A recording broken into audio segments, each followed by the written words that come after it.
Ako ang inyong Lolo Pael. At ako naman si Kabanong. At ito ang aming kwento.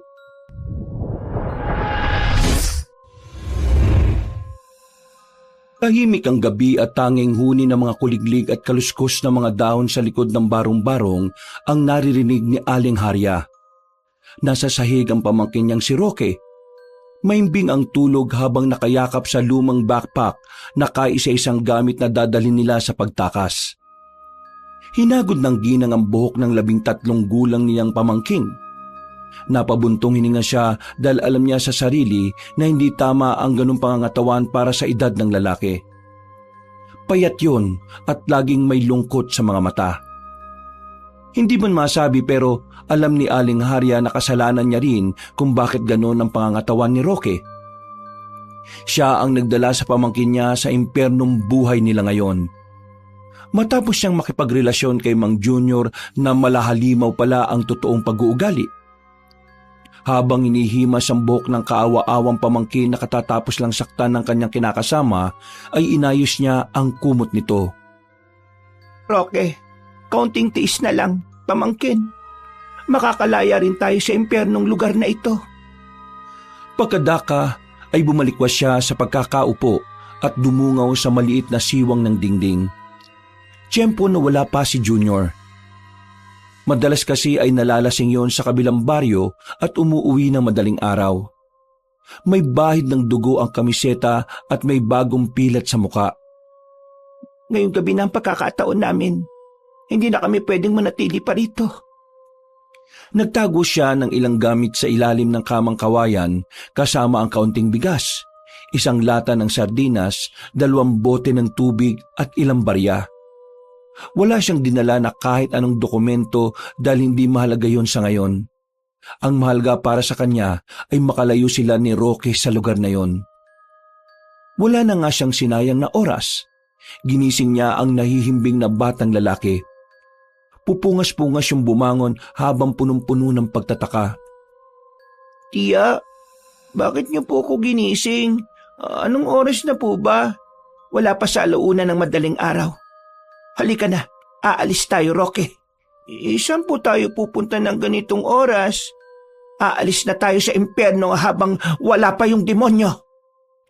Tumango ang binatilyo kahit nanginginig at kaagad nilang binitbit ang mga dapat dalhin.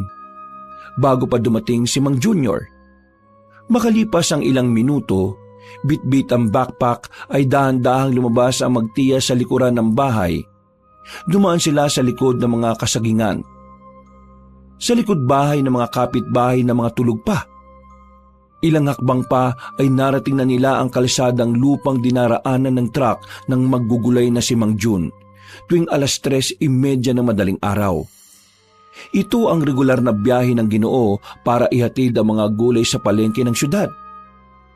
Diyan na lang tayo mag-aabang, Roque. Kapag dumaan ang truck ni Mang Jun, tatimingan natin. Kaya maging alisto ka dahil doon tayo sasakay. Aakyat po ba tayo ng palihim sa sasakyan ni Mang Jun? Oo. Tandaan mo na wala siyang kailangang malaman. Basta makalayo lang tayo sa lugar na ito. Mapapanatag na ang loob ko. Saan naman po tayo pupunta? Kahit saan, pamangkin. Nanahimik na sila pareho habang ang ginang ay nagpapalinga-linga sa paligid. Kinakabahan kasi ang ginang na baka maabutan sila ni Mang Junior sa lugar na yon.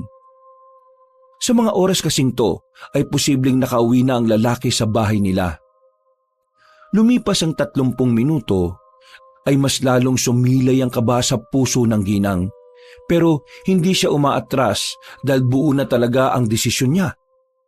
Alam niya kasi na kung babalik pa sila ay baka hindi na sila mabuhay sa susunod na bugbog ng kinakasama niyang tila kampo ng demonyo. Lalo na si Roque. Sa payat ng kanyang pamangkin ay siguradong hindi ito makakaligtas. Maya-maya pa ay lumitaw sa kalsada ang sinag ng headlights. Umangat ang alikabok sa daan at narinig na nila ang ingay ng lumang makina ng sasakyan ng mga gulay.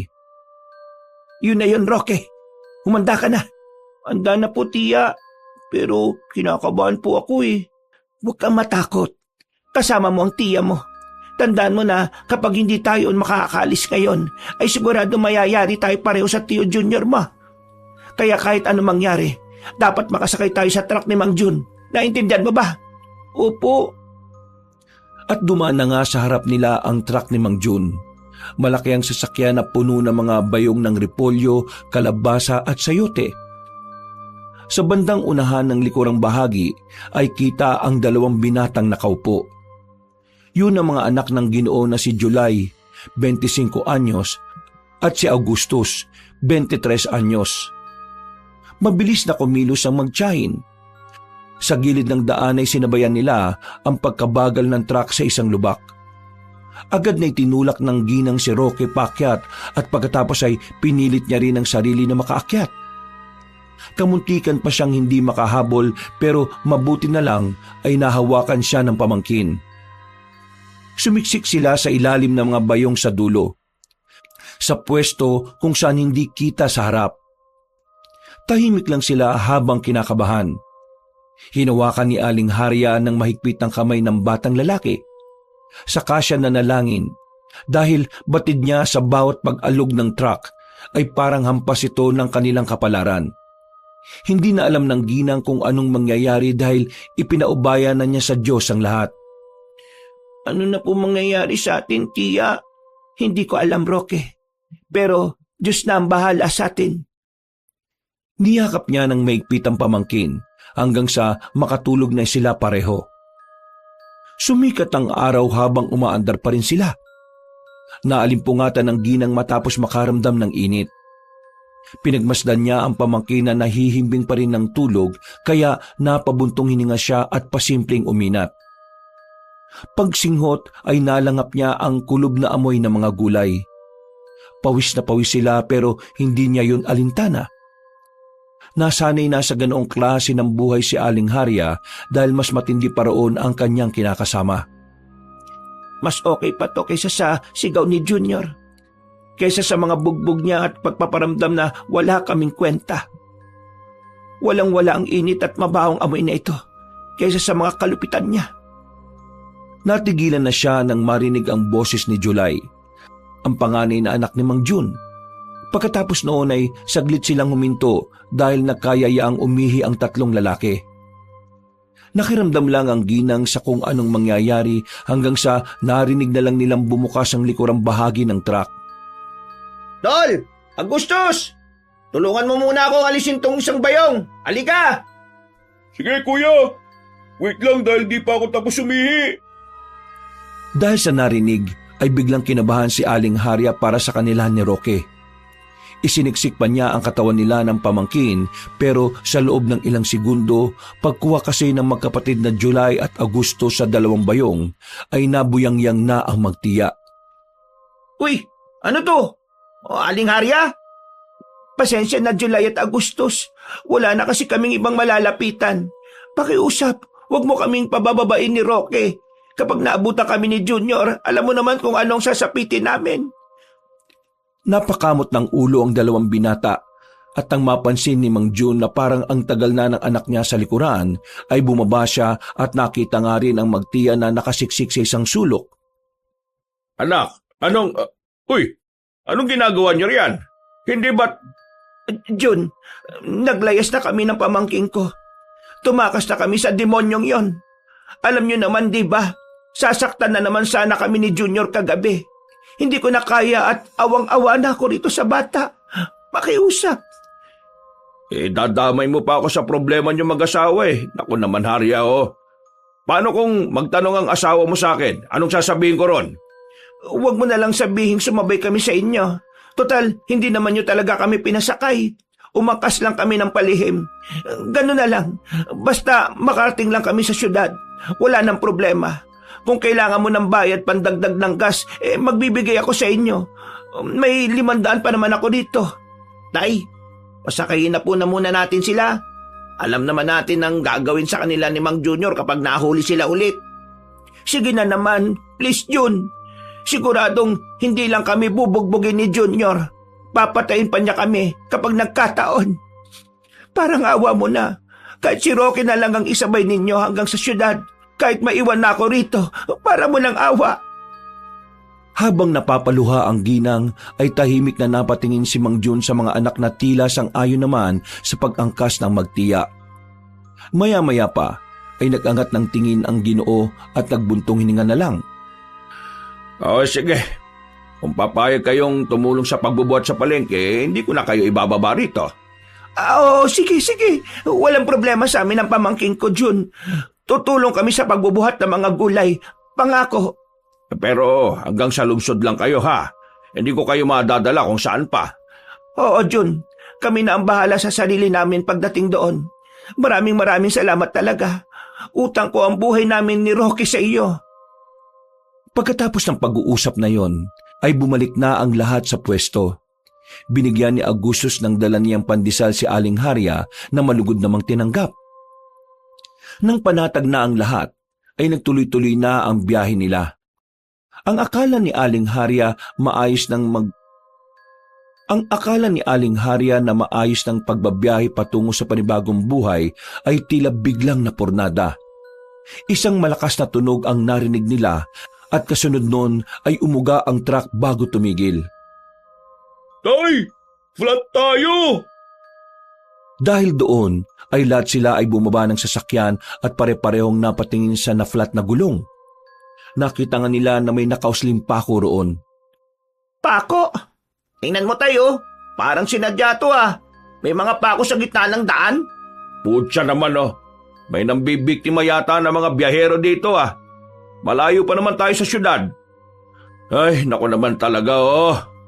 Kung minamalas nga naman. Wala ba kayong reserbang gulong, Jun? Yun nga. At hindi na namin nadala yung isa. Kasi puno na yung truck eh.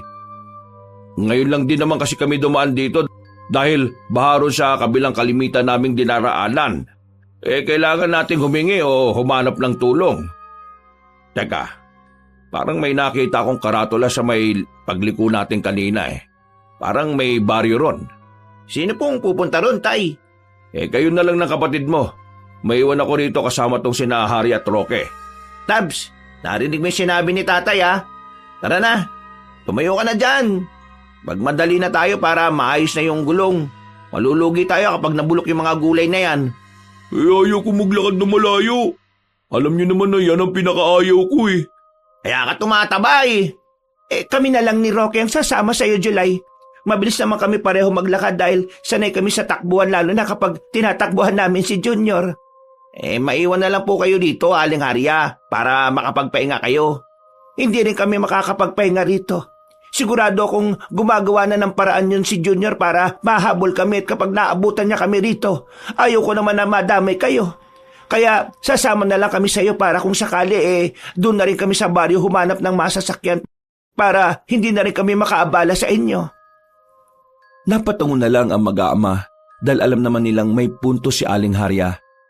Nag-ayos na nga si July ng mga gamit para sa pagpunta sa pinakamalapit na baryo roon. At habang naghihintay, ay nagmasid-masid ang ginang sa palibot ng lugar.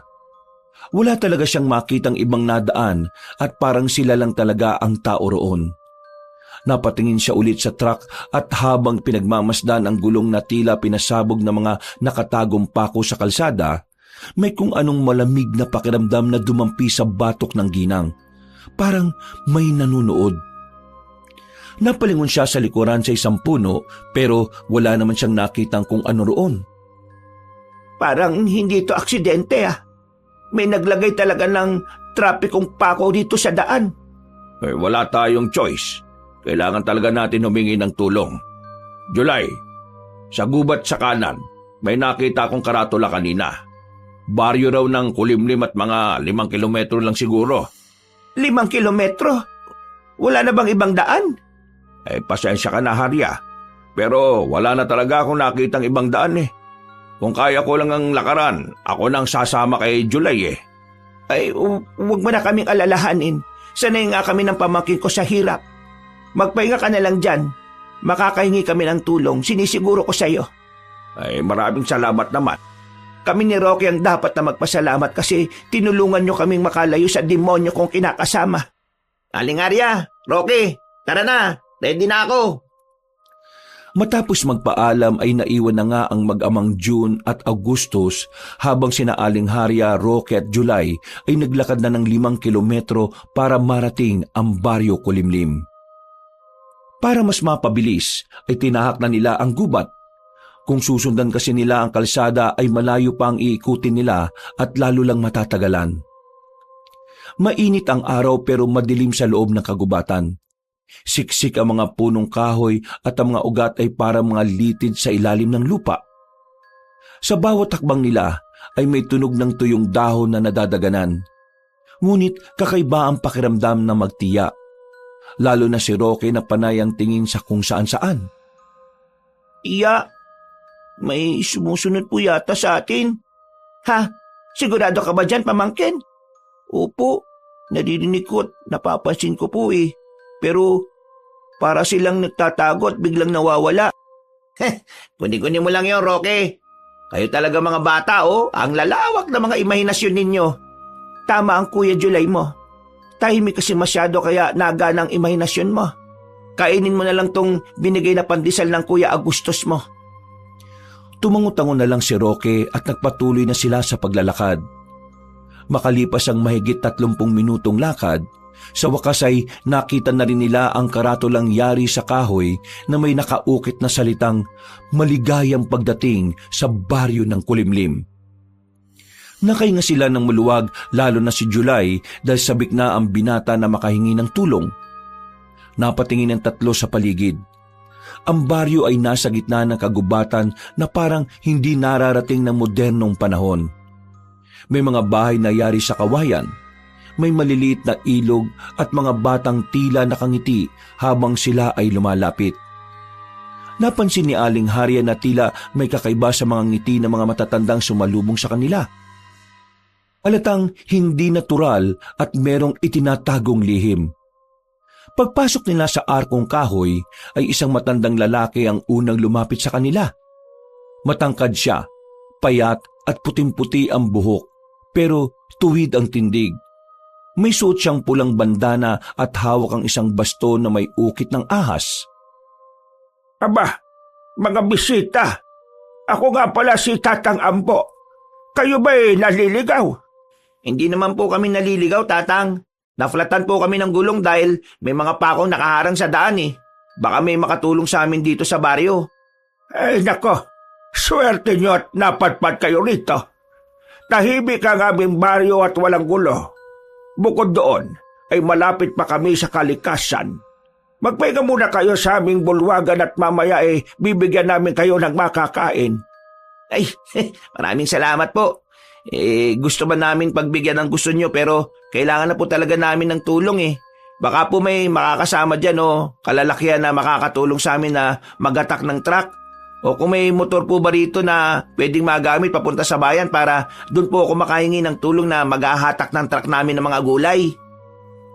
Habang nakikipag-usap si July kay Tatang Ambo, ay muling iginala ni Aling Harya ang paningin. Doon ay napansin niya ang mga mata ng mga taong nasa paligid. Matatanda, mga bata, babae at lalaki. Lahat ay nakatitig sa kanila at nakangiti ng makahulugan. Kapansin-pansin na tila walang nagkikikilos. Wala rin ni isa ang nagbubulungan at ang lahat ay parang nag-aabang sa kung anong mangyayari. Naantala lang ang ginang nang maramdaman niya ang pagkapit ng pamangkin sa laylayan ng kanyang damit. Pagtingin niya sa binatilyo ay kitang-kita sa mukha nun ang matinding pangamba. Bakit, Roque? Ayos ka lang ba? Umalis na po tayo dito, tiya. Naantala lang ang kanilang pag-uusap nang marinig nilang nagtawanan sina Tatay Ambo at July. At doon na nga lang nila napagtanto na sumang-ayon ang binata sa gusto ng matandang lalaki. Ilang saglit pa ay dinala sila sa isang malaking kubong may sahig na kawayan. Sa loob ay may mga banig, tubig at tinapay. Umupo sila at kaagad naglapag ng mga gamit na dala nila. Ligtas po ba tayo dito, tiya? Hindi ko alam, pero mag-ingat ka. Huwag kang lalayo sa akin. Habang naghahanda ng makakain nila, ay binalingan ng ginang ang binata at masinsinang kinausap. July, bakit nandito tayo? Hindi ba magagalit ang tatay mo kapag pinaghintay pa natin sila na matagal? Pasensya na po, Aling Arya. Kailangan po natin makisama para mapagbigyan nila yung gusto natin. Ang sabi po kasi kanina ni Tatang Ambo, papayag lang siya na dali natin yung motor nila na nakita ko ron kanina sa labas kapag kumain muna tayo dito ngayon. Nakakapanghinala naman tuloy itong mga ginagawa nila. Bakit parang sapilitan nila tayong pinapakain dito? Hindi ko nga rin po alam eh. Pero sumunod na lang tayo. Wala naman siguro masama. Kung aalis po kasi tayo at babalik kina tatay ng walang dala, mas lalo lang magagalit yun. Hindi na nagawang magsalita ng ginang dahil pumasok na roon si Tatang Ambo na nakangiti pa rin sa kanila. Tumayo yun sa tapat nilang tatlo habang nakatingin sa mga pagkain. Napakapit na lang tuloy si Rocky sa tiya niya na halatang takot na takot pa rin sa mga nangyayari. Kumain na muna kayo at pinatitingin ko na rin kung may ekstrang gulong doon sa talyer ni Tomba. Pinatitingin ko na rin yung motor kung magagamit nyo para kung sakaling walang gulong, magmotor na lang kayo papunta sa bayan. Sige po, maraming salamat po. Sige na, kumain lang kayo dyan at huwag kayo mag-alala dahil wala namang laso na mga pagkain namin. Pwede po bang makahingi ng kalamansi? Hindi kasi ako sanay kumain ng walang kalamansi. Wala namang problema. Nagpasok nga agad ng kalamansi ang babaeng si Inday at kaagad yung pinisa ni Aling Harya sa ulam. Wala namang nagbago sa pagkain dahilan para makahinga sila pare-pareho na maluwag. Alam kasi nila ang kwento na para raw malaman na ligtas ang pagkain sa isang lugar ay kailangang wisikan ng kalamansi. Kapag bumula o kumulo ang pagkain, siguradong delikado to. Pero kapag normal lang, ligtas na itong kainin. Kain o, Tatang Ambo. Sige lang at magpakabusog kayo dyan. Oo, hindi ko namin kayo maabala na matagal. Kapag nakahanap kami ng ekstrang gulong o makokontak, aalis din kaagad kami. Walang problema. Pero tsak kong matatagalan kayo kaya habang nandito kayo ay magpahinga lang kayo at maghintay. Oo, sige ho. Habang kumakain sila, ay eksakto na bumuhos ang malakas na ulan. Nagpunta rin doon si Tomba at sinabi nga na walang gulong na kapareho ng sa truck ni Mang Jun. Ang motor naman ay inaayos pa ng mekaniko kaya medyo matatagalan. Pagkatapos kumain ay nagtanong na rin si July kung may telepono roon.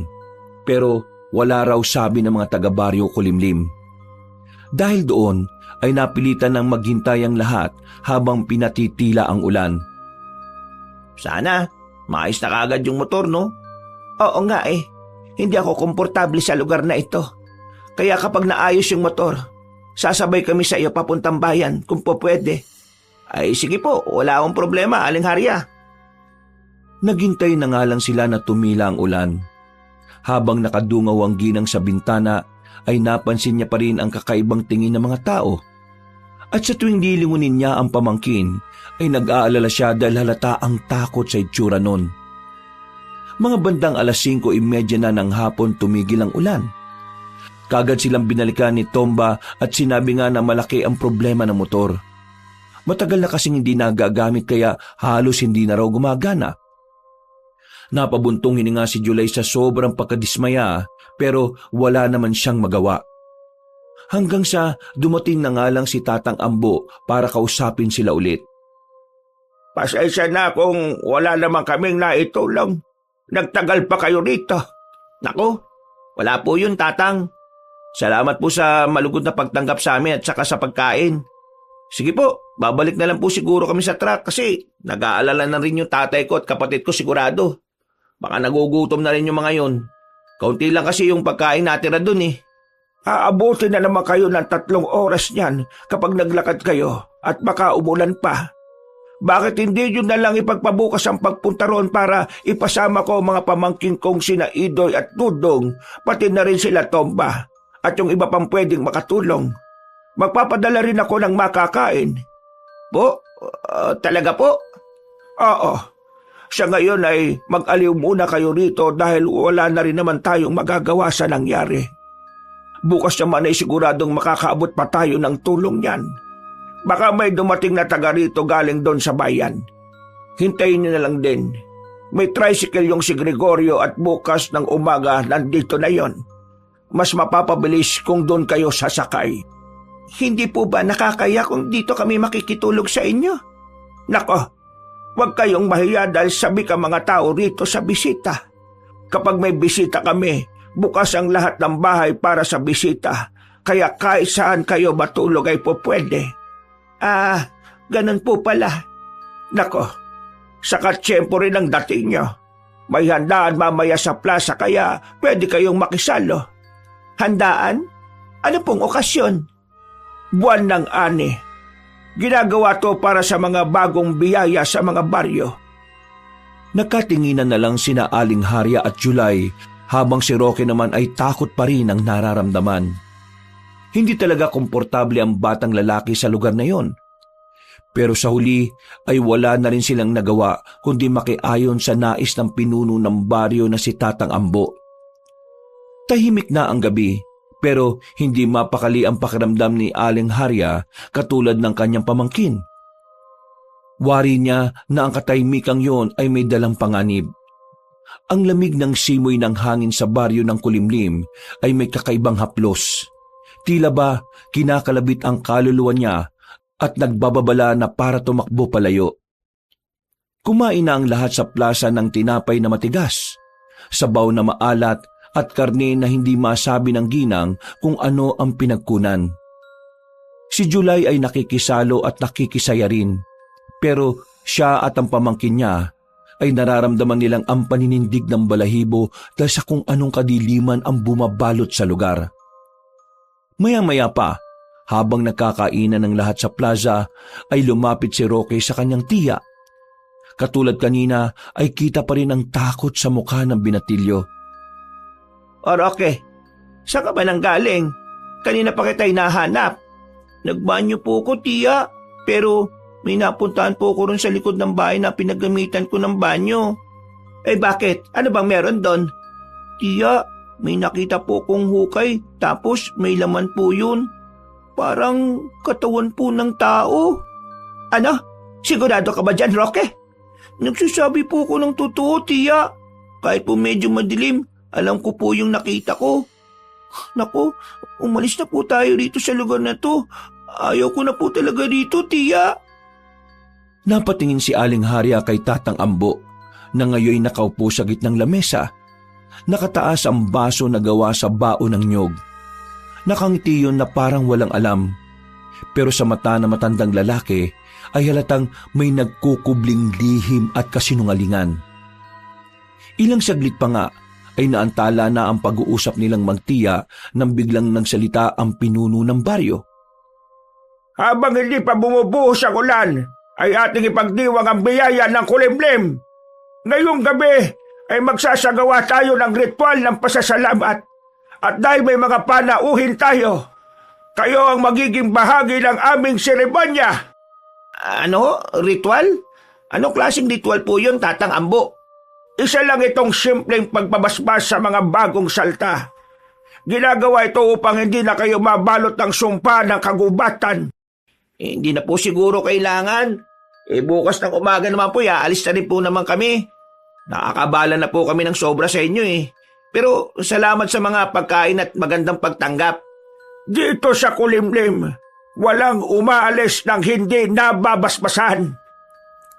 Dahil sa mga nasaksihang iyon, ay mas lalong kinabahan ng magtiya. Hinatak na nga ni Roque si Aling Harya kaya di na nila nakita kung ano ang ginagawang pagbasbas na sinasabi. Dinala nga ng bata ang kanyang tiyahin sa likod ng bahay na sinasabi niya. At nang makita nila ang nasabing hukay ay ganun na nga ang pagkagimbal ng dalawa. Kamuntikan na silang mapasigaw. Mabuti na lang ay pareho nilang natutop ang mga bibig habang gulat na gulat pa rin. Paano kasi ay kitang-kita nila ang walang buhay na katawan ni Agustus. Duguan ang lieg nun. Dilat na dilat ang mga mata at nakanganga. Tiya, sabi ko na po sa inyo delikado po sa lugar na to. Umalis na po tayo. Mga mamamatay tao po sila. Pinatay nga nila si Agustus, pero nasan si Mang Jun? Tiya, umalis na po tayo dito bago pa po tayo mamatay sa lugar na to. Oo, Roque, aalis tayo rito. Pero hindi nila dapat mahalata ang pag-alis natin. Halika na. Mabilis silang umalis sa likod ng bahay at pasimpleng umalis sa lugar na yon. Pero nang nakita ni Aling Harya si July na binabasbasan na ng tubig ay nakaramdam siya ng konsensya. Tumigil ang ginang na ipinagtaka ng kanyang pamangkin. Bakit po, Tiya? Hindi pwede tayo lang ang aalis dito sa lugar na ito. Hatak-hatak ang kamay ng pamangkin ay mabilis na tinungo ng ginang kinaroroonan ng maangas na binata. Nagulat naman ng mga tao at napatingin sa kanila lalo na nang bumulong siya. Kailangan na nating umalis dito. Po? Bakit po? Saka ako na ipapaliwanag sa iyo. Kapag nakaalis na tayo dito ng buhay, bilisan mo na. Anong problema, Harya? Aalis na po kami, Tatang.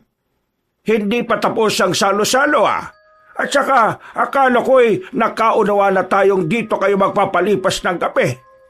Basta, aalis na kami. Nagulat ang lahat ng tao dahil sa pagsigaw ni Aling Harya. At dahil doon ay tila biglang mas tumindi ang pagbalot ng kadiliman sa paligid.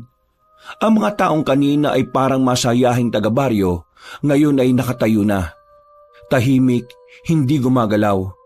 Ngunit ang mga mata ay nakatitig lang kay Aling Harya, Roque at July. Kahit si Tatang Ambo ay biglang nagbago ang hilatsa ng pagmumuka. Naging seryoso ang matandang Ginoo at tumalim ang mga tingin na para silang nililibak. Dahil doon ay biglang tumayo si July at sumunod na nga sa magtiya. Pero habang nakatitig ang mga taga-baryo ay marahan lang yon na naglalakad palapit sa kanila. Mabilis na umatras sina Aling Harya, Roque at July. Pilit nilang umiiwas sa mga taong papalapit ng papalapit. Kalaunan ay tumakbo sila sa kabilang dulo ng plaza at dumaan sa gilid ng isang lumang bahay. Doon ay nakita nila ulit ang maliliit na hukay kung saan nakahandusay si Augustus. Nanlaki ang mga mata ni July matapos makita ang nakababatang kapatid na wala ng buhay. Hindi niya alam ang magiging reaksyon dahil doon. Napatanga siya sa kawalan.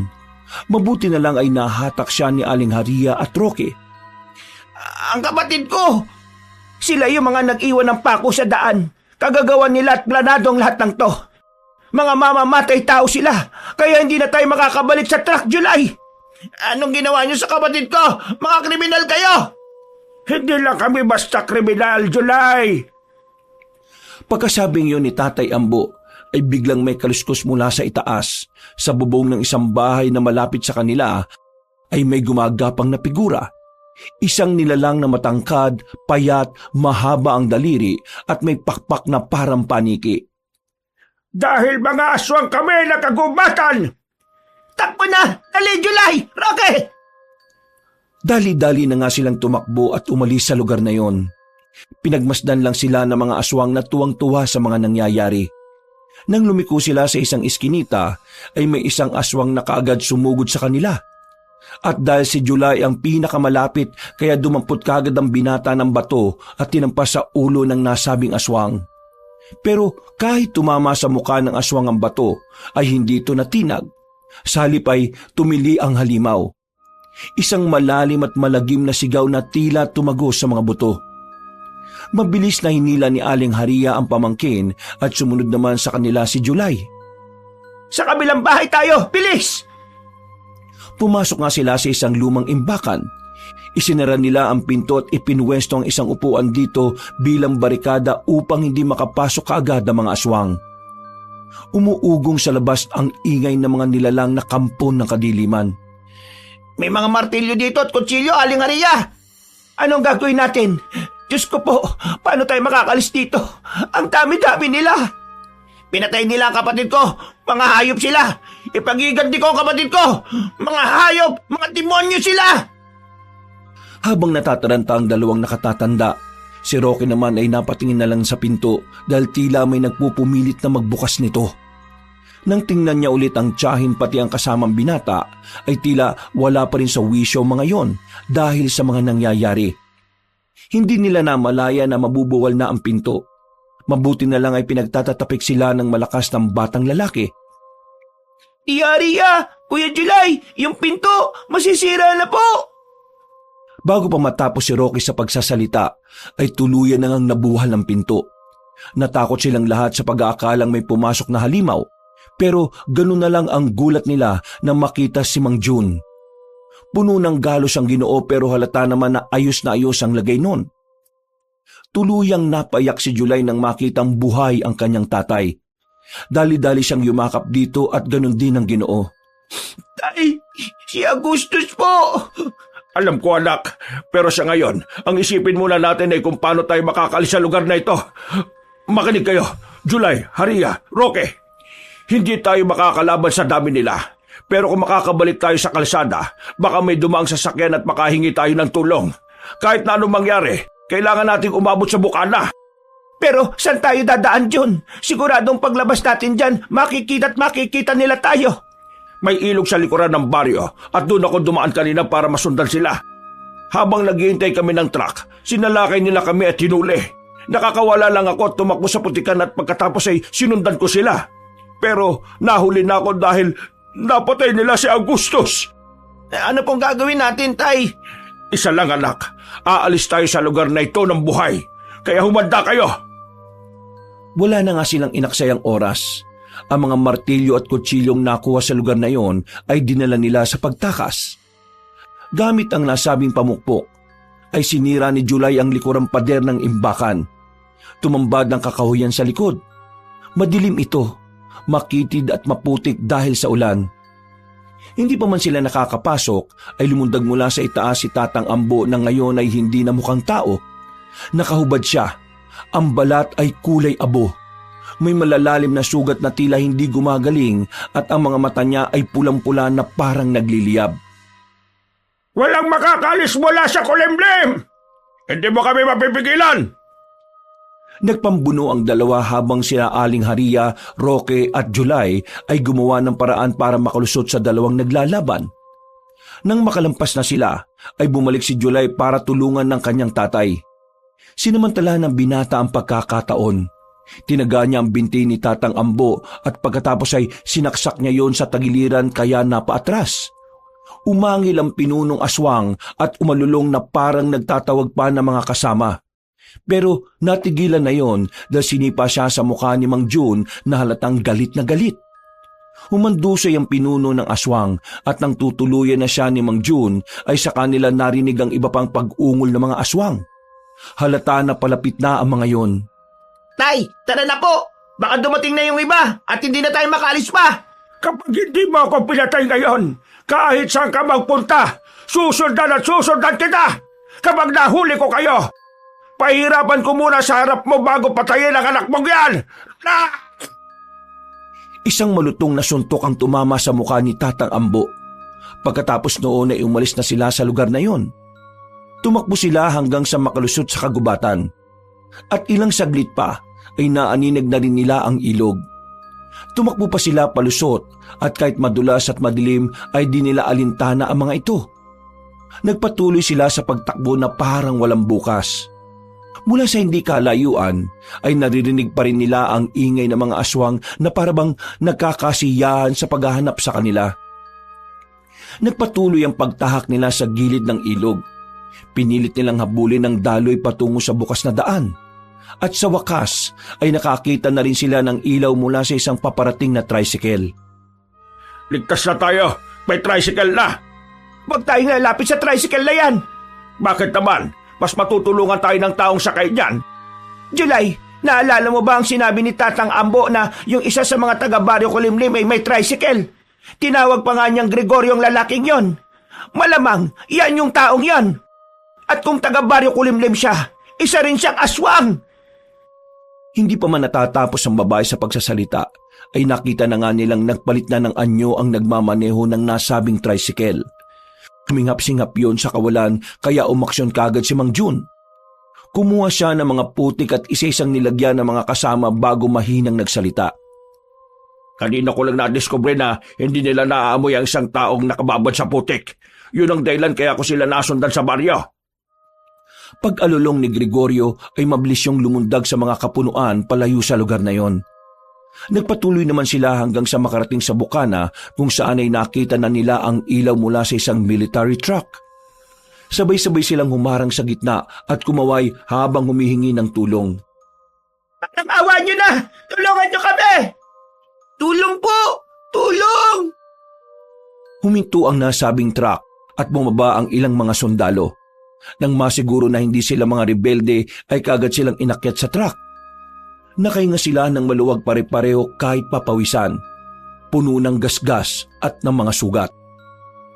Maluwang na rin sa kalooban ni Aling Haria dahil buhay sila ng kanyang pamangkin.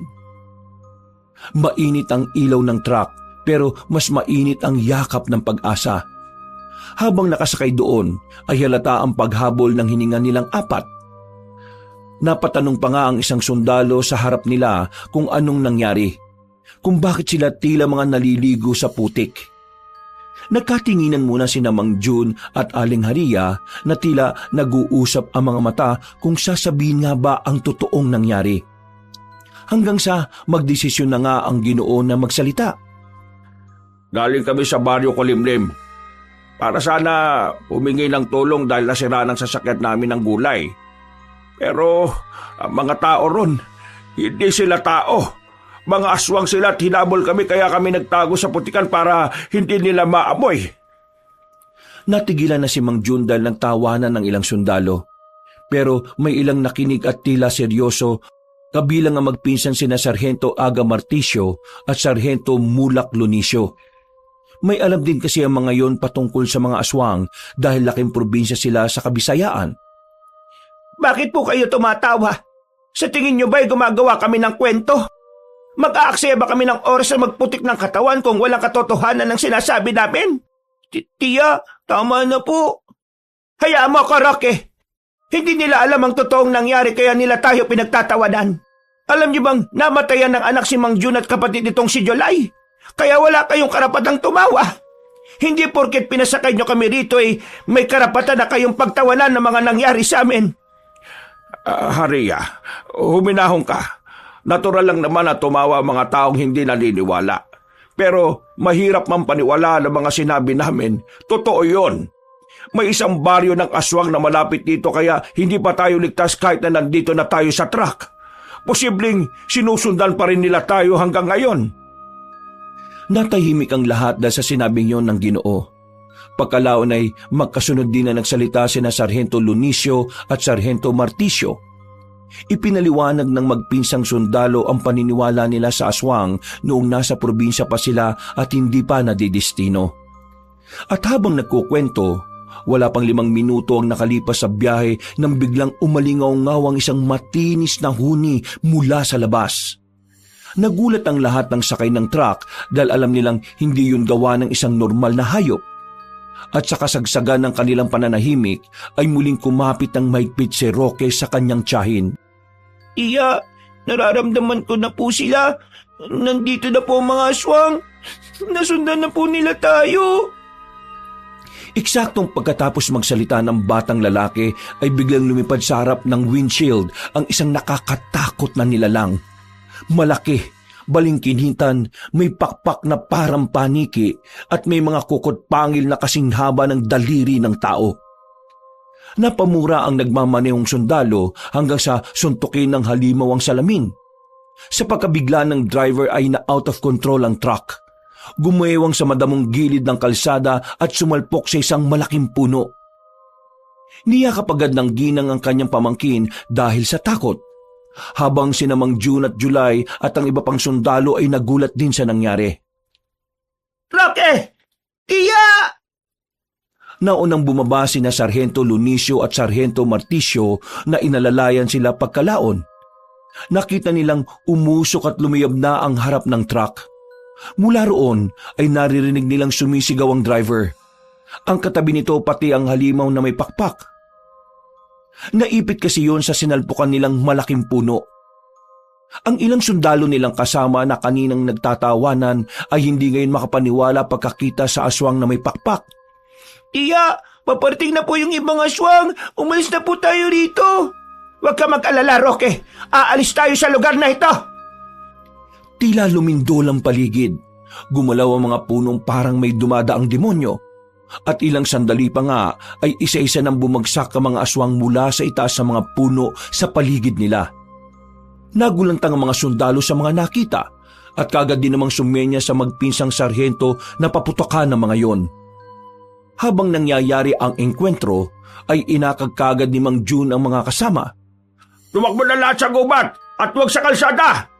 Mga sundalo, sumunod na po kayo sa amin. Kapag nanatili kayo rito, siguradong mauubos kayo ng mga aswang. Ang ilan sa mga sundalo ay pinagtulungan na nga ang mga aswang na takam sa sariwang dugo at karne. Dahil doon ay wala nang nagawa si Mang June, July, Aling Haria at Roque. Sinuungan nila ang gubat kahit madilim at nang makalayo na sila ay isang malakas na pagsabog ang nagpatigil sa lahat. Napalingon sila sa pinanggalingan ng pagsabog kaya nakita nila ang malaking apoy. Tuluyan na kasing sumabog ang truck na sasakyan ng mga sundalo. Nagtuloy-tuloy na nga ang apat hanggang sa may isang aswang ang umatake na kagad nakita ni Aling Haria. July, sa kaliwa mo, may aswang! Kamuntikan ng madagit ni Tomba si July, mabuti na lang ay nakaiwas ang binata at kaagad na nagtago sa gilid ng puno. Nanatili silang tahimik habang nagmamasid sa paligid. Mula sa hindi kalayuan ay naririnig pa rin nila ang sigaw ng mga sundalong nakikipaglaban pa rin sa kanilang mga buhay. At maya-maya pa ay biglang nawala na ang putukan ng mga baril, pati ang mga sigaw ng sundalo. Naiwan ang mga ungol ng aswang na tuwang-tuwa matapos maraming mapagpiestahang katawan. Tiya, dito na po pa tayo mamamatay? Hindi, Roque. Makakalis tayo rito. Makakalaya tayo sa impyernong ito. Pangako yan. Kumusta mga bisita sa Baryo Kulimlim? Namiss ko kayong magtiya. Ngayon ay katapusan nyo na dahil babalik kayo sa baryo na wakwak ang mga tiyan at ubos ang dugo. Ah! Napatalo ng aswang sa malayo matapos siyang saksakin ng magtatay na Mang June at July. Habang napapasandal sa puno ay umawak siya sa tiyan na napuruhan. Walagya kayo. Pero hindi na bale dahil matutulad na rin naman kayo sa isang inyong kasama. Pagpipiestahan namin kayong lahat. Papatayin kita bago mo magawa yon! Kung kaya mo, nakakalimutan mo yata ako si Tomba, ang tagatumba ng mga bagong salita. Tumalon-talon sa puno ang aswang at ang nasa bahagi na siya na hindi nakikita ay doon siya umalulong para magtawag ng mga kasama. Subalit bago pa matapos yon ay magkakasunod na putok na ng baril ang umulan sa kanya. Lumagpak siya sa lupa, sa harapan mismo ni Mang Jose at July na naggulat din. Butas-butas ang katawan ng aswang na unti-unting bumabalik sa anyong tao. Pagkalaon ay nawalan na yon ng buhay. Saka naman sumulpot ang magpinsang sundalo na sina Sargento Lunicio at Sargento Marticio. At ayon sa dalawa, ay hindi basta-basta bala ang ginagamit nila sa aswang kundi pangontrang tingga.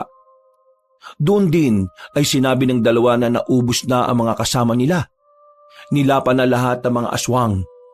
Inaya na rin silang umalis sa lugar na yon dahil nagpadala na ng hudyat ang napatay nilang aswang na si Tomba. Maraming salamat sa pagliligtas niyo sa amin.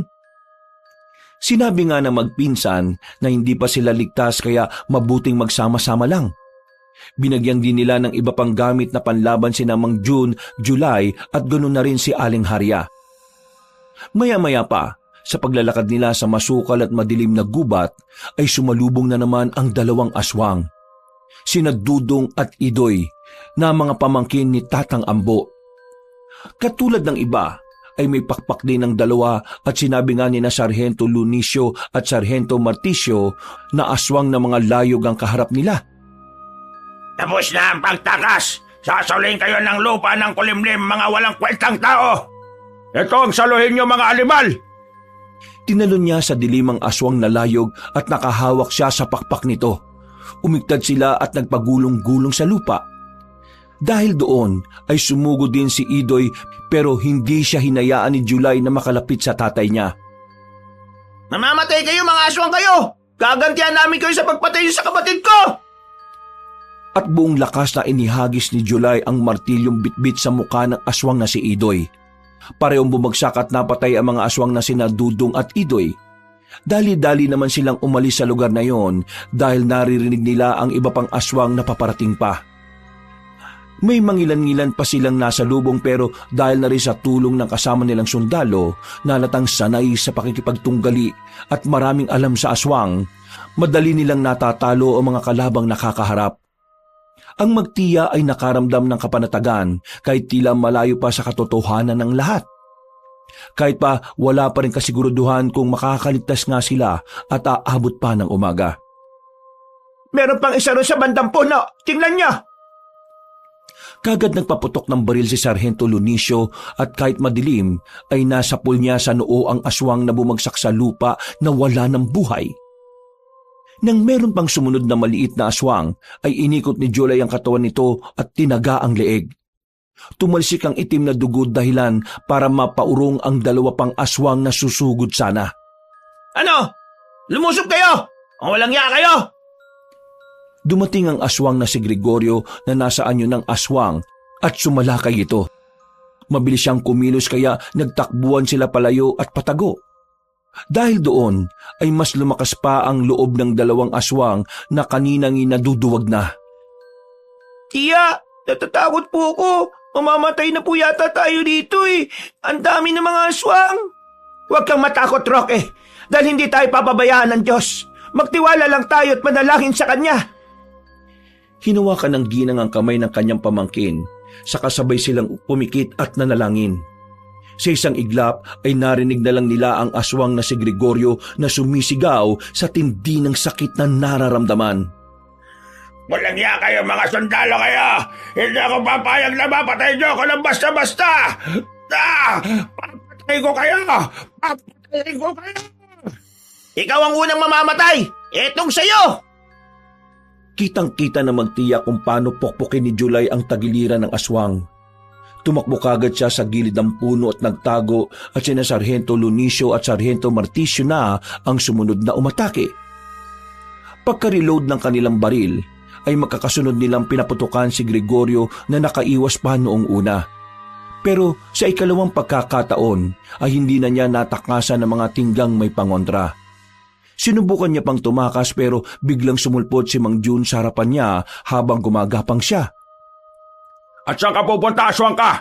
Akala ko ba kami ang hindi makakatakas, ha? Hindi ako papayag na mapatay niyo ako. Mga mahihila kayo. Ano? Sino ang mahila ngayon? Sino ngayon ang gumagapang aswang? Papatayin kayong lahat ni tatangam mo. Alay ko! Kayong mamamatay at mauubos! Hindi na nga binigyan ng pagkakataon ni Mang Jun si Gregorio. Itinarak niya sa leeg ang matulis na kahoy habang nagkakakawag ang aswang at sa huli ay tuluyan niya itong nawalan ng buhay. Nang makita yun ng dalawa pang aswang, ay umangil lang sila habang natatakot. At bago pa sila makatawag ng atensyon, ay pinagbababaril na sila ni Sargento Marticio. Pagkatapos noon ay ilang minuto rin silang natahimik pero hindi pa rin sila tumigil sa paglalakad. Kailangan nilang makahanap ng mas ligtas na lugar kung saan hindi malaki ang lamang ng mga alagad ng kadiliman. Tiya, may apoy puro no? Oo nga no. Mga kasama, may nakita kaming apoy sa banda roon sa kaliwa. Napatingin ang lahat sa direksyon na tinuturo na magtiyahin. Nang makita nila ang mahinang apoy mula sa hindi kalayuan, ay nagdesisyon silang puntahan yon. Subalit, ayon sa magpinsang sundalo na kasama nila, ay maging alerto sa paligid sapagkat baka posibleng may mga aswang pa rin sa paligid. At habang minabaybay nga nila ang daan papunta roon, hindi nga nagkamali ang dalawang sarhento. Nakarinig sila ng mga kaluskos hanggang sa may mga aswang na namang nagsulputan mula sa kung saan. Parang hindi sila nauubos. Ang dami nila. Huwag kang panginaan ng loob, anak. Makakalis tayo sa lugar na ito. Alam ko naman po yun, Tay. Isa sa kanila ang sumugod kay July mula sa ere. Pero sinalo ito ni Mang Jun gamit ang isang kahoy na poste at itinusok sa tiyan ng halimaw. Ang ilan pa ay pinagtulungan na magpinsang sundalo na kaagad nilang napabagsak. Ilang saglit pa, nang matuntun nila ang pinanggagalingan ng apoy, ay nakita nila ang isang lumang kubo na sinusunog ng mga sundalo para sa signal fire. Nagtago agad sila sa likuran nito. Samantalang hinugot naman ni Mang June ng lumang lighter sa bulsa. May gasolina to mga pinamuna sa makina kanina. Magsiga pa tayo sa palibot. Dahil natatanda ko sa kwento ron sa baryo natin na ayaw nga raw sa apoy ng mga aswang. Tama, yun nga rin ang pagkakaalam ko. Sumang-ayon ang lahat matapos sumigunda ng magpinsang sundalo na maraming karanasan at alam patungkol sa aswang. At ganoon na nga ang ginawa nila. Tinupok nila ng apoy ang paligid. Kaya nang dumating ang mga aswang, ay bumagal ang mga ito na tila ayaw tumawid sa apoy. At ilang saglit pa nga, mula sa kadiliman ay muling nagpakita ang pinuno ng mga aswang na si Tatang Ambo. Mabuti nagpakita ka rin ulit, hayop ka! Ikaw ang pinuno ng mga aswang, di ba? Kaya umanda ka sa ginawa mo sa anak ko si Agustus. Hindi ko palalampasin ang pagpatay niyo sa kanya. Magbabayad kayong lahat, lalong-lalo ka na! Tignan natin kung sinong matitirang matibay. Kayo na 6 na lang o kami na kahit isa lang ay katumbas na ng 2 ninyo. Puro ka satsat! Kung totoo matapang kang aswang, magharap tayo ng ama sa ama. Ipapakain ko ang mukha mo sa lupa. Hindi ako tanga para gawin yon. Hindi ako naging aswang para magpauto sa isang hamak na tao lang. Ha! Sinaulo kayo mga sundalo kayo! Mamamatay din kayo! Natigilan na matandang lalaki matapos siyang paputukan sa paa ng magpinsang sarhento. Napaangil din ang mga aswang dahil sa ginawang yun ng 2 sundalo. Pagkalaon ay tumitig ng matalim sa kanila si Tatang Ambo bago muling ngumisi. Magpakasaya na kayo sa gitna ng apoy dahil mauubos din yan maya-maya, lalo na at nagbabadya ang pagulan. Hindi nyo kami matatakasan. Kayong lahat ay magiging bahagi ng baryo ng Kulimlim. Pero hindi bilang padauhin, kundi bilang mga handa namin sa habag. Kung may mamamatay man sa gabing ito, hindi kami yon, kundi kayo mga animal na halimaw. Sige, tignan natin! Sa galit ni Aling Haria ay kinuha niya ang isang kahoy na may apoy at buong lakas niyang ibinato na tumama sa katawan ni Tatang Ambo. Napaangil sa galit ang matandang aswang, ganun din ang iba pa. Sinubukan nilang umatake pero pinaputukan ng magpinsang sundalo ang mga aswang na sa takot ay nagpulasan. Alam kasi nila na tiyak ang kamatayan kapag tinamaan ng tingga na may pangontra. Sargento Lunicio! Sargento Marticio! Patayin niyo na ang pinuno ng aswang para matapos na ito! Pagtango ng magpinsang sundalo ay pinaulanan nila ng bala si Tatang Ambo. Umatras sa matandang Ginoo pero may mga bala na tumama sa katawan niya. Ang ibang aswang ay pinaghahagisan ni Mang June at July ng apoy na nagpulasan din. Galit na galit ang pinuno ng aswang habang sumisigaw dahil tila nilalamon ng apoy ang balat niya dahil sa tama ng tingga ng baril. Napasigaw din ang iba pang mga aswang na tila ba konektado sila sa isa't isa. Napansin yun ng batang lalaki kaya hinila niya ang laylayan ng tiyahin at takot na nagsalita. Iya, para po silang konektado lahat kay Tatang Ambo. Kapag si Tatang Ambo ang pinuntirian nyo, sigurado pong lahat ng aswang ay mamamatay na rin. Napansin ko rin yan, pamangkin. Napakatalino mo talaga at ang galing mo mag-obserba. Mga kasama, puntirihin nyo si Tatang Ambo. Siya ang pinanggagalingan ng kapangyarihan ng mga aswang. Kapag napatay siya, lahat sila'y mamamatay na rin. Dahil doon, ay mas pinuntirya pa ni na Sargento Lunicio at Sargento Marticio ang pinunong aswang. Dahil doon ay nagtulong-tulong din ng mga aswang na ipagtanggol ang kanilang leader. Pero marami ang napatay kaya isa-isa silang umatras dahil na rin sa takot. Hindi po ito tapos! Sisiguraduhin kong hindi kayo makakalis ng buhay sa lugar na ito! Pagkatapos sabihin ni Tatang Ambo, ay tuluyan na silang nawala sa dilim ng gubat. Dahil doon, nakahinga na muluwag ang lahat at pansamantalang nakapagpahinga. Tataboy din natin sa wakas sa mga walang yang aswang na yon. Oo nga, sana sumapit ang umaga para makita na natin ang paligid at makaalis na kaagad tayo sa lugar na ito. Kaunting tiis na lang po, Aling Haria. Tapos na po ang laban. Hindi pa po tapos ang laban, tiya. Nararamdaman ko po sila sa paligid. Naghihintay lang po sila sa atin kaya wag po tayong matutulog. Dahil sa sinabing yun ng batang lalaki, ay napabuntong hininga na lang si Mang June at July, ganun din ang tiyahin niyang si Aling Haria. At makalipas ang ilang minuto, ay narinig nila ang helikopter sa langit. Dahil doon ay napatingala silang lahat. May helicopter! Papalapit dito! Oo nga po, Aling Haria! Napatingin sila sa dalawang sarhento matapos sabihin ng mga yon na dumadaan talaga ang helikopter sa dakong yon. Signal area kasi ang kinaroroonan nila, kaya rin pala pamilyar sa mga sundalo ang lugar. Ilang sandali pa nga ay tumapat sa ibabaw nila ang nasabing helikopter. Hinangin ang apoy pero hindi naman ito namatay.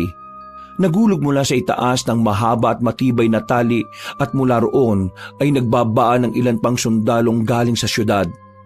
May mga dala silang night vision, baril at medical kits. Lumapit ang dalawang sarhento at sumaludo.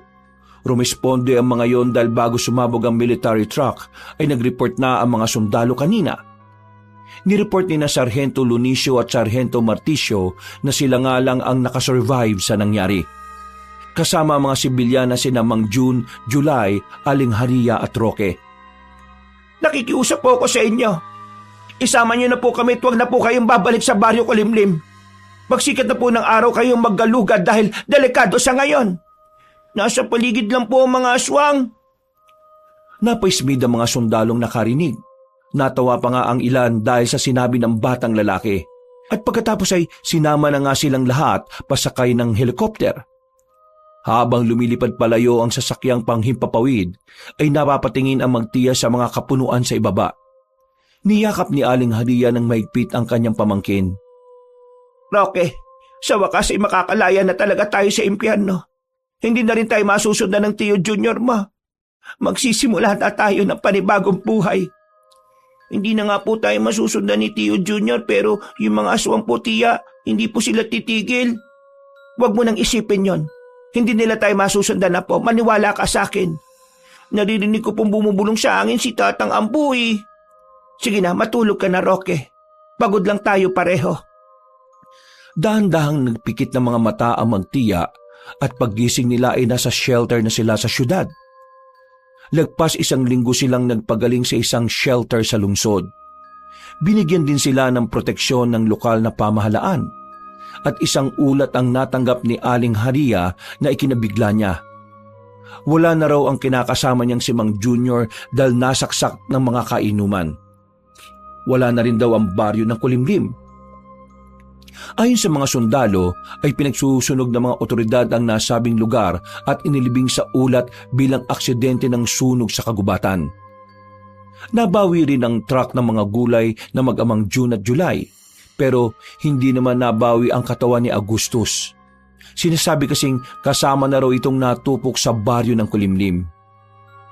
Makalipas ang ilang pang-araw ay lumabas na ang mag-sign sa shelter ng militar. Nabigyan din sila ng panimula ng mga taga roon matapos malaman ang kanilang kwento. Mang June, July, mag-iingat kayo ha. Maraming salamat sa tulong ninyo sa amin ng pamangkin ko. Habang buhay kong tatanawin itong utang na loob sa inyo dahil hindi nyo kami iniwan. Maraming salamat din sa inyo. Naway maging masaya ang pamumuhay nyo dito sa syudad. Pagpalain kayo nawa ng Diyos. Ikinalulungkot ko pala ang nangyari kay Agustus. Alam kong kung nasaan man siya ngayon. Siguradong ginagabayan niya kayong magtatay. Oo, alam ko naman yon. Sige po, mag-iingat po kayo, Aling Haria. At ikaw, Roque, huwag mong paiinitin ang ulo ng tiya mo ha. Huwag kang maging pasaway ha. Opo, Kuya July. Sana nga po, makita po tayo ulit, Mang June at Kuya July. Tutulong po ako sa inyo kapag nakita ko kayo ulit dito sa lugar na ito. Sige, asahan ko yan ha. Alam niyo naman kung anong araw kami nagpupunta dito para mag-angkat ng mga gulay. Sige po. Ay, siya nga pala. Kailan ba ulit yung balik ng operasyon ninyo? Sa susunod na linggo na. Ang plano ko nga sana sa susunod pang buwan pero nagre-reklamo na yung mga suki namin dahil mas mahal at mas pangit daw sa inaangkat nila ngayon. Marami na silang napag-usapan at pagkatapos noon ay nagpaalam na nga ang mag-amang June at July. Umuwi naman na sina Aling Haria at Roque sa inuupahan nilang bahay na malapit lang sa simbahan. Nang hapong yon, Habang abala ang ginang sa pagluluto ng makakain nila para sa hapunan, napatingin naman si Roque sa bintana at tinanaw ang labas. Nagsimula ng kumuti-kutitap ang mga ilaw dahil palubog na rin ang araw. Maya-maya pa ay biglang umihip ang hangin at nang dumampi yun sa batang lalaki ay tila may hatid yung nakakakilabot na babala. Napayakap si Roque sa sarili habang patuloy ang pagmamasid sa paligid. Hanggang sa may mapansin siyang mga tila malalaking ibon na lumilipad-lipad mula sa hindi kalayuan. Ibon ba yun? Natigilan na siya at muling nangilabot matapos marinig ang tila ay binubulong ng hangin. Ang boses ni Tatang Ambo ay tila nag-i-echo sa kanyang utak. Hindi niyo kami matatakasan! Kahit saan kayo magpunta, ay masusundan at masusundan namin kaya! Nanginig ang kalamnan ni Roque kaya dali-dali niyang isinara ang bintana. Napansin naman yon ni Aling Haria kaya habang nagluluto ay tumingin yun sa kanya. Bakit mo kagad isinara yung bintana, Roque? Tiya! Bakit? Buhay pa po si Tatang Ambo. Narinig ko yung boses niya na bumubulong sa hangin. Nandito po siya sa syudad. Hindi pa man natatapos ni Roque ang pagsasalita ay nakarinig na sila ng kalabog sa bubungan. Dahil doon ay patakbo siyang lumapit sa tiyahin at yumakap. Sabay silang napatingin sa bubungan dahil nagpatuloy ang pagkalabog doon na parang may naglalakad na may mabibigat na paa.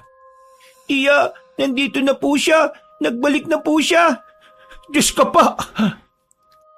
Habang nagyayakapan at nakatingin sa itaas, ay mabilis ang sumunod na pangyayari. Nasira ang bubungan nila matapos lumundag ng kung anong nilalang doon. Tumalsik ang magtiya sa bandang pintuan ng kusina.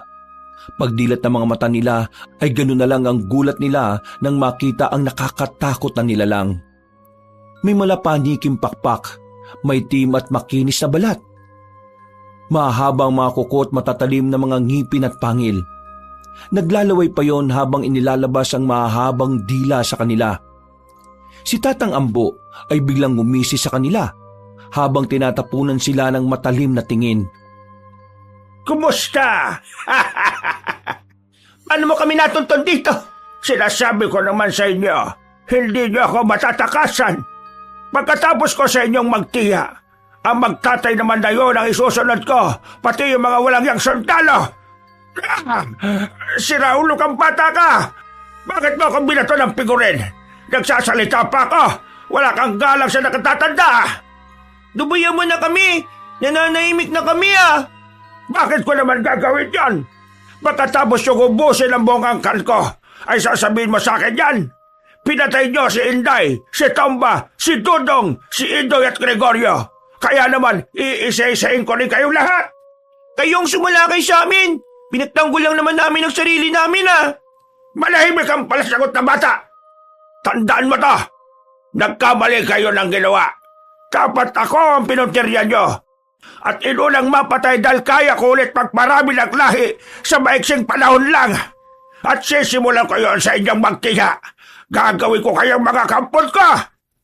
Hindi ako papayag na mangyari yan! Matapos na tumayo ang ginang, ay walang kaabog-abog niyang itinulak si Roque palabas ng kusina. Pagkatapos noon, ay kinuha niya ang bote ng alkohol at inihagis yon sa aswang. Pagkatapos noon, ay sumugod siya at pinuntirya ang gasol ng kalan. Natumba ito at mabilis na sumirit ang gas. Hindi na nagdalawang isip ang ginang na sindihan ng lighter na nasa bulsa at hinagis sa kinaroroonan ni Tatang Ambo. Akala mo ba'y basta-basta lang ako matatablan ng ganyang alkohol? Hindi na nakapagsalita ang matandang aswang dahil sa malakas na pagsabog. Pagkatapos noon ay tumalamsik si Aling Haria sa labas ng kusina. Nasunog ang kitchen area at sinikap naman na bumangon ng ginang kahit nahihilo siya at duguan sa tindi ng natamo. Nabingi rin siya sa lakas ng ugong at habang iginagalang tingin ay nakita niya sa bandang kaliwa si Roque na umiiyak. Pero hindi niya naririnig ang kung anong sinasabi ng batang lalaki. Tila nag-slow motion kasi ang paligid dahil sa nangyari. Nang lumingon si Aling Haria sa nasusunog na kusina, ay may nakita siyang nilalang na nasusunog doon sa loob. Pagkatapos sa mga pangyayaring yon, ay tuluyan nang umikot ang kanyang paningin at nagdilim. At ang mga sumunod na nangyari ay nawala na siya ng malay tao. Tiya! Tiya Ria! Gising po! Tiya! Pagmulat ng mga mata ni Aling Haria ay puting kisame ang tumambad sa kanya. Napasinghot siya matapos malanghap ang amoy ng alkohol. Iginala niya ang tingin sa palibot ng tahimik na paligid na pinaiingay lang ng mahinang pagtiktak ng wall clock na nasa dingding. Dahan-dahan niyang ipinaling sa kaliwa ang tingin dahilan para makita niya ang pamangkin na si Roque. Nakaupo yun sa gilid ng kama habang hawak ang kamay niyang nakabenda. Roque, Tiya, gising ka na po, Tiya.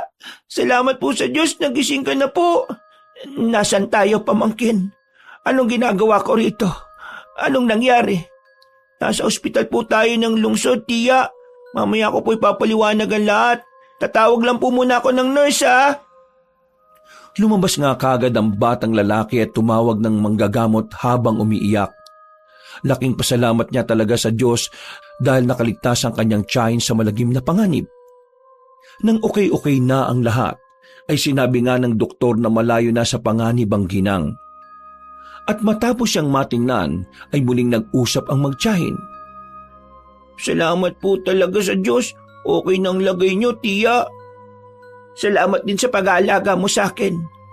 Wala po ba talaga kayong matandaan, Tiya? Meron naman, Roque. Sinalaki ni Tatang Ambo yung bahay natin tapos pinasabog ko yung tangke sa kusina. Nakita kong nasunog siya. Pero wala pong nakita yung mga bumbero na patay na katawan dun sa kusina eh. Kung ganon buhay pa nga siya. Matindi talaga ang halimaw na yon. Kaya nga po, pero wag na po muna nating isipin yun, Tiya. Basta po, nagpapasalamat ako sa Diyos na ligtas po kayo. Pero hanggang kailan kaya matatapos to? Siguradong hindi tayo titigilan ni Tatang Ambo. Kaya nga po kaya humingi ako ulit ng tulong sa kanila. Eksaktong pagkasabi noon ng batang lalaki ay pumasok sina Mang June, July, kasunod ang magpinsang sundalo na sina Sargento Lunicio at Sargento Marticio. Hindi alam ni Aling Haria kung ano ang mararamdaman niya. Naghalo ang luha at tuwa sa kanyang puso matapos makita ang mga taong tumulong sa kanilang magtiya. Kagad inabot ng Ginoo ang dala niyang prutas na nilagay naman ni Roque sa isang gilid. Kumusta, Ria? Salamat at gising ka na. Ang akala namin, Huwag ka mag-alala, Jun. Dahil hindi ako bibitiw. Hindi ako pwedeng basa-basa iwan ng pamangking ko dahil nangako ko sa kapatid kong si Harry na aalagaan ko hanggang paglaki ang anak niyang si Roque.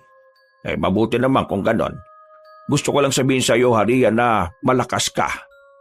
Hindi lahat ng babae kayang gawin ang ginawa mo. At ikaw naman, Roque, hindi lahat ng bata ay kayang ipaglaban ang tiyahin nila ng ganon. Salamat. Nabalitaan namin sa pamangkin mo ang nangyari, na muli kayong sinalakay ni Tatang Ambo. At ayon nga sa mga bumbero na nag-apula ng sunog sa bahay nyo walang ibang katawan silang nakitang nasusunog. Ang ibig sabihin lang nun Buhay pa rin ang demonyong aswang.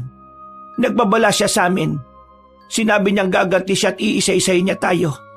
Bukod doon sinabi niya rin na gagawin niya tayong kagaya niya. Aalipinin niya tayo sa sumpa ng pagiging aswang. Kaya nga kami naparito.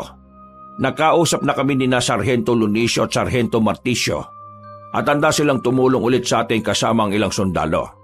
Ang tanong ay kung maniniwala ba ang mga ibang sundalo sa atin? Sa pagkakatanda ko tinawanan nila tayo matapos kong sabihin ang totoong nangyari.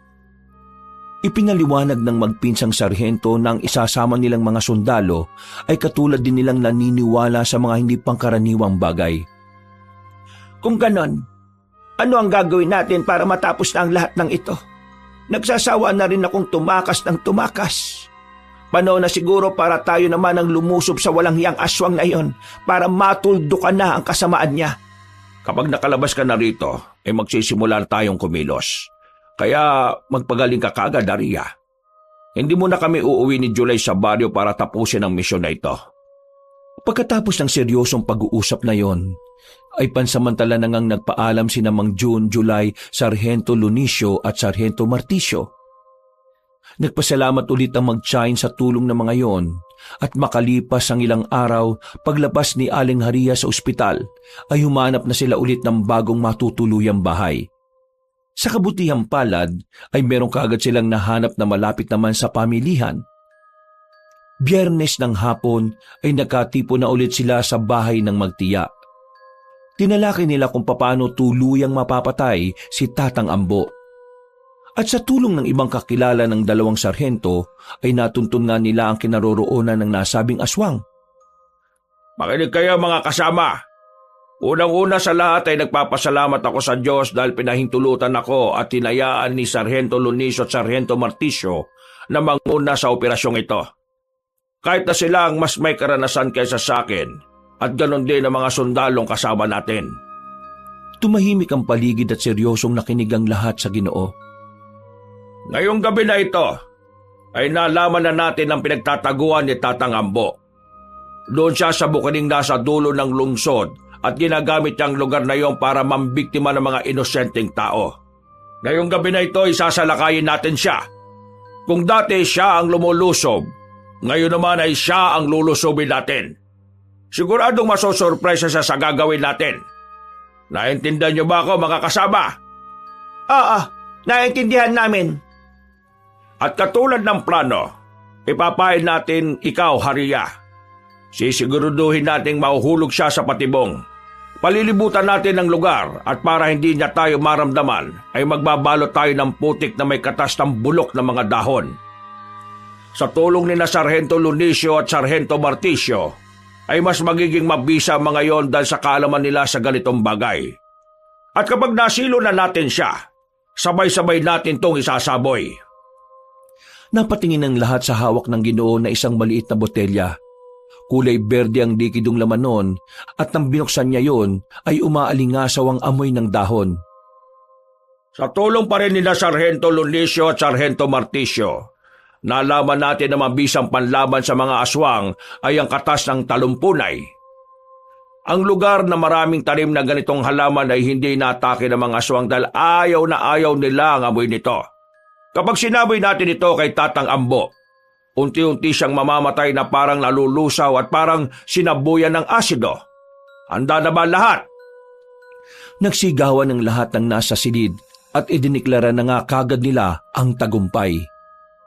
Ilang saglit pa, pasado 5:30 ng hapon, nang naghahanda na ang lahat, ay nilapitan ni Roque ang kanyang tiya at niyakap sa likuran. Tiya, mag-iingat ka po ron ha. Malayo po kami ni Kuya July sa inyo kaya mag-iingat ka po talaga. Huwag ka mag-alala, Roque. Walang mangyayaring masama sa akin. Nakita mo naman kung sino ang mga kasama ko. Mas matatapang na sundalo na handang lumaban sa alagad ng kadiliman. Pero nag-aalala pa rin ako sa iyo, tiya eh. Walang mangyayaring masama sa atin dahil si Tatang Ambo ay mapapabagsak natin. May tiwala rin ako sa kakayahan mo, pamangkin. Sigurado kong hindi ka mapapahamak dahil matapang ka. Salamat po, tiya. Pagkatapos ng pag-uusap nilang yon, ay naganda na ang lahat. Dumating na ang military truck at sumakay doon sina Mang June, Aling Haria, Sargento Lunicio, Sargento Marticio at 4 pang sundalo. Sa isang lumang kotse naman ay sumakay sina July, Roque at 3 pang sundalo. Pagkagat ng dilim ay tinungo na nga kagad nila ang bukid na pinagtataguan ni Tatang Ambo. Makalipas ang higit 20 minutos ay narating na nila ang nasabing lugar. Sa bukana pa lang ay ramdam na nila ang kakaibang simoy ng hangin. Lalo na si Roque na kabisadong amoy at pakiramdam ng paligid kapag may nagbabadyang hindi maganda. Kaya habang nasa truck ay narinig ni Aling Haria ang pagradyo mula sa sinasakyan ng kanyang pamangkin. Ipinasabi kasi ng batang lalaki na nararamdaman na niyang nasa paligid si Tatang Ambo. Magaling talagang abilidad ng pamangkin mo, Haria. Saan niyo ba ito namana? Palagay ko ay sa kapatid kong si Harry, ang tatay ni Roque.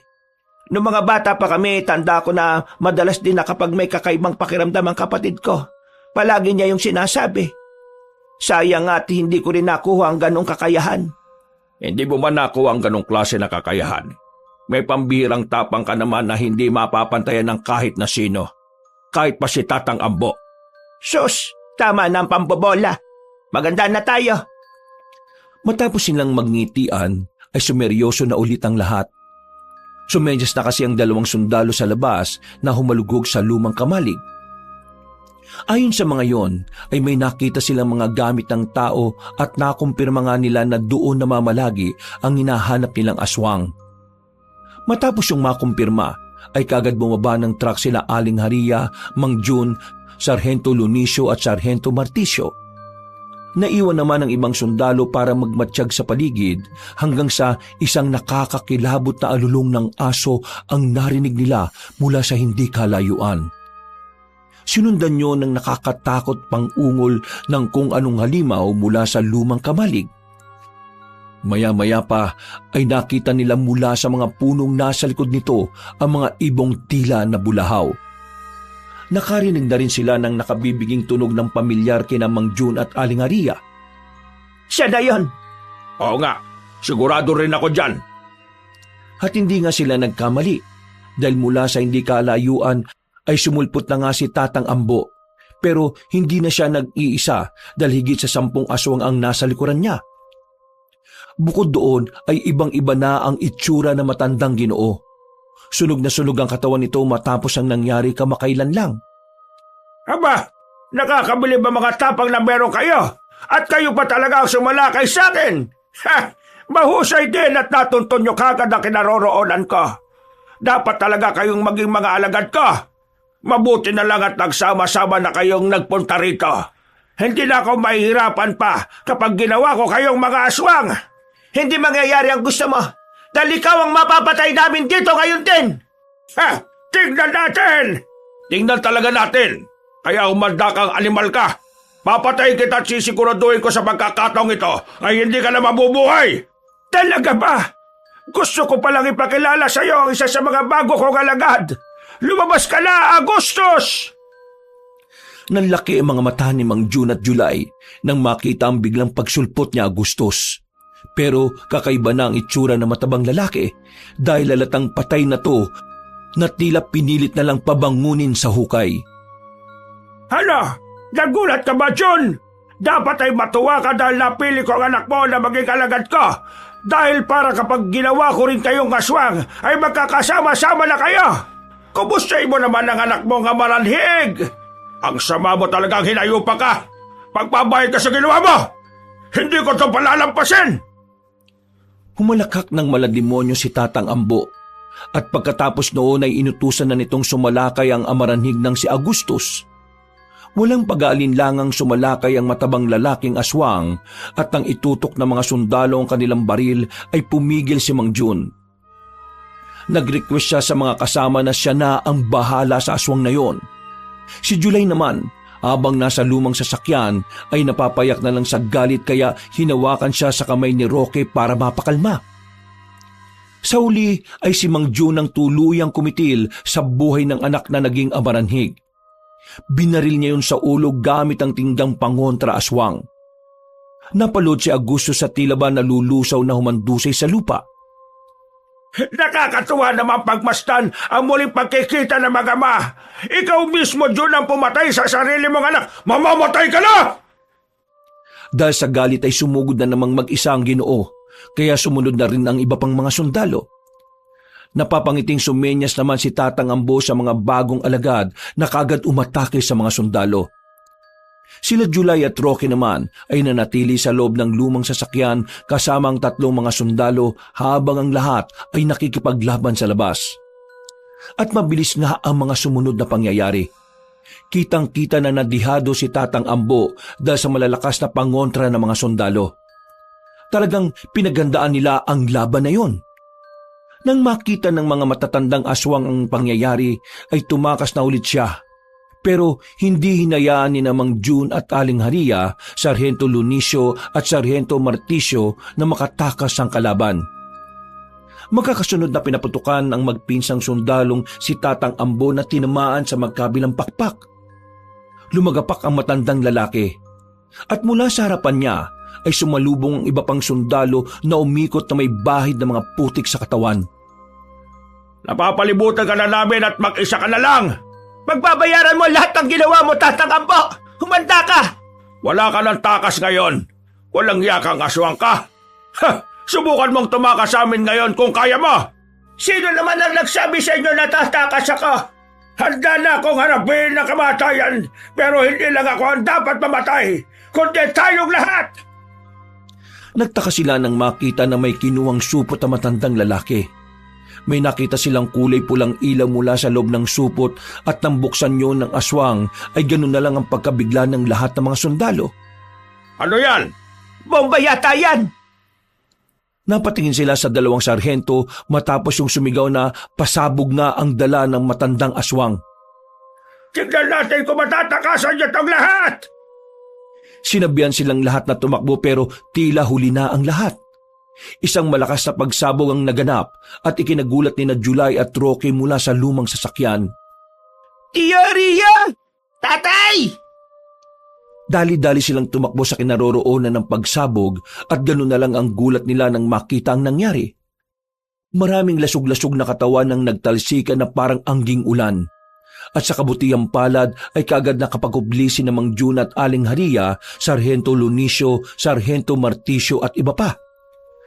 Ang siguradong namatay lang sa pagsabog ay si Tatang Ambo at ang katawan niya pala ang nagkalasog-lasog kasama ng iba pang aswang. Dahil doon ay umiyak na tumatakbo si Roque at yumakap ng maigpit sa kanyang tiyahin. Ganon din ang ginawa ni July sa kanyang tatay Jun. Tia, wag mo na po akong iiwan para mo nang awa. Kayo na lang po meron ako eh. Huwag ka mag-alala dahil hindi kita iiwan, Roque. Nangako ko sa tatay hari mo. Salamat po, Diyos ko. Salamat po talaga. Malaya na talaga tayo, Roque. Totoong malaya na tayo sa impyerno. Habang nag-iiyakan ay eksakto naman na nagdatingan ng mga kapulisan at militar dahil sa malakas na pagsabog na naganap. Lumipas ang isang linggo ay patuloy na nagpagaling sina Aling Haria at Mang Jun sa ospital kasama ang iba pa. Nang magkita-kita sila ay nagkaroon ng pag-uusap, tawanan at iyakan. Lalo na si Roque na ngayon ay mas masigla, mas marami ng tanong at mas matibay na rin ang loob. Nailibing na nga rin sa maayos na sementeryo ang labi ni Agustus na labis namang ikinatuwa ng mag-amang June at July. Ang dalawang sarhento naman ay pansamantalang nasuspindi sa kanilang trabaho, kasama ang iba pang sundalo na sumama sa kanila. Ganun pa man ay walang pinagsisiya ng mga sundalo dahil alam nilang nakatulong sila at ginawa nila ang alam nilang nararapat at tama. Tia, pwede po ba tayong lumipat sa malayong lugar? Yung makakalimutan na po natin ang lahat-lahat ng nangyari po rito sa atin? Oo naman, pamangkin. Sa lugar kung saan walang sigaw, walang suntok at walang kadiliman. Gagawa tayo ng sariling tahanan at panibagong buhay. Paglabas nila ng ospital, ay dumaan muna sila sa tinutuluyan na mag-amang June at July. Katulad ng ginang, ay hindi pa rin magaling ang sugat at galos ng Ginoo. Pero matatag, matibay ang paninindigan ng mag-ama. May pinadala silang mga pasalubong, isang bag na puno ng mga aklat at laruan. Para pag nababagot ka, may kaibigan kang bitbit. Magbasa ka't maglaro katulad ng isang normal na bata. Kalimutan mo yung lahat ng nangyari at magsimula kayo ng panibagong buhay. Salamat po, Mang Jun, Kuya July. Isang linggo pa ang lumipas, lumipat na ang magtiya sa isang maliit na komunidad sa isang probinsya. Malayo sa dating buhay, sa dating bangungot. Nagsimulang maging labandera si Aling Haria habang si Roque naman ay nag-aral na tulad ng isang normal na kabataan. Wala mang karangyaan ay puno naman ng katahimikan at pagmamahal ang kanilang tahanan. Isang araw ay muling nagbakasyon ng magtiya sa syudad at doon nga ay muli nilang nakita ang magtatay na June at July. Tuwang-tuwa ang lahat dahil malaki na ang pagbabago ng kani-kanilang mga buhay. Sa biyaya ng Diyos ay natahimik na ang lahat dahil wala na rin naman ang pinuno ng mga aswang na si Tatang Ambo. Nabuhay sila ng payapa. Maging ang buong probinsya ay nalayo sa anumang banta ng mga aswang. Nang nasa tamang edad na si Roque, ay palagi niyang ikinukwento sa kanyang girlfriend na si Sarah ang naranasan nila sa probinsya. Tinatawanan lang siya ng babae pero hindi niya yun alintana dahil alam niyang totoo. Wakas.